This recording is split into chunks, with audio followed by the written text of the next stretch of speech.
Kanskje er du en ekspert, kanskje er du en kommunikasjonsrådgiver eller medarbeider som blir oppringt fra for eksempel TV 2, NRK eller hvem som helst av aviser som vil intervjue deg som ekspert. Og i dag skjer jo det i større og større grad via Skype eller whereby Zoom. Kanskje bare får du en lenke som du skal klikke på for å bli intervjuet. Kanskje får du beskjed på forhånd at vi kommer til å kontakte deg, og du begynner å tenke på hvor skal jeg sitte? Hvor i huset passer det? Skal det se ut som et studio bak? Eller, altså, de færreste har jo så rene flater bak at det ser ut som et studio. Så passer det i stua. Der er det kanskje hardt lys og store vindusflater som gjør at dette blir vanskelig. Eller på kjøkkenet. Der er det kanskje kjøkkenredskaper og det kan være vinflasker, det kan være olivenolje. Ting som egentlig ikke passer inn i historien. Som bare er støy. Så vi må finne et sted. Nå har jeg benket meg i kjellerstua her, og her er det jo passe rotete fordi det er jeg som bor her, og da er det mye rart. Men kanskje er det allikevel bra, for kanskje det reflekterer litt av meg da, og for så vidt den historien som jeg nå skal fortelle, nemlig litt om teknikken knyttet til dette med strømming da. Ja, når det gjelder laptopen, så kan jo ikke den stå hvor som helst. Den må gjerne stå litt høyere. Ser dere på bildet nå, den skyter liksom nedenfra og opp. Så det som er veldig lurt, det er å få linsa litt opp. Og da har jeg nå gamle atlas her og litt sånn, som jeg kan, jeg håper å si leksikon, men det er nok ute av huset. Men hvis jeg kommer opp med linsa her i sånn noen hakehøyde, så blir det veldig mye bedre enn om jeg skyter underfra med dobbelthaker, og det er alt som blir fremhevet da. Og så gjelder det også å se litt på bakgrunn. Her er det jo, det er noen bilder og sånn. Kanskje er ikke det så veldig forstyrrende, men vi bør prøve å tenke litt på det. Pass på at dere ikke skyter rett mot en bakvegg. Det er mye kulere hvis dere kommer litt sidelengs, sånn at linjene faller litt fra siden inn sånn, eller skyter langs med en vegg. Det blir faktisk mye bedre. Og så må vi tenke på dette med lys. Det skal helst være en refleks i øya.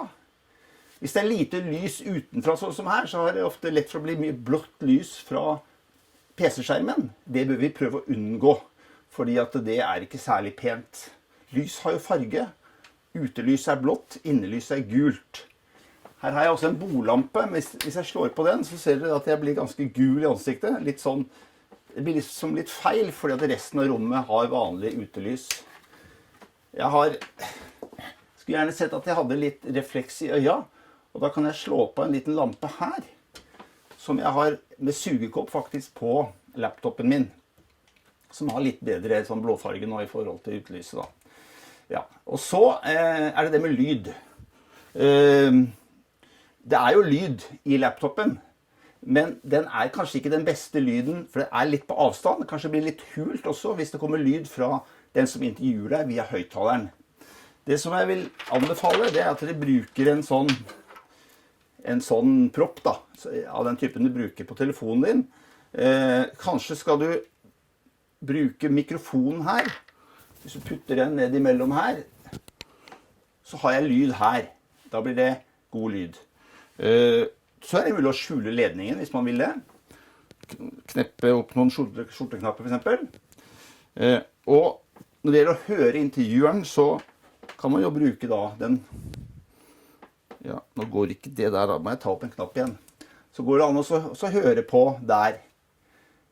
Og hvis dere synes dette her blir stygt, så går det jo også an å tenke seg litt sånn AirPods eller noen sånn trådløse systemer både for mikrofon og for hodepropp. Ja.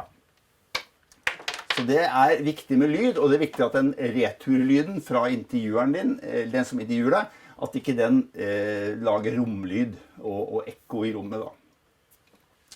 Så er det dette her med hvor linsa er. Vi skal se i linsa nemlig. Hvis dere ser på bildet mitt på laptopen her nå, så har folk veldig lett for å sitte og se på seg selv, sånn som jeg gjør nå. Det er mye bedre hvis man ser på linsa.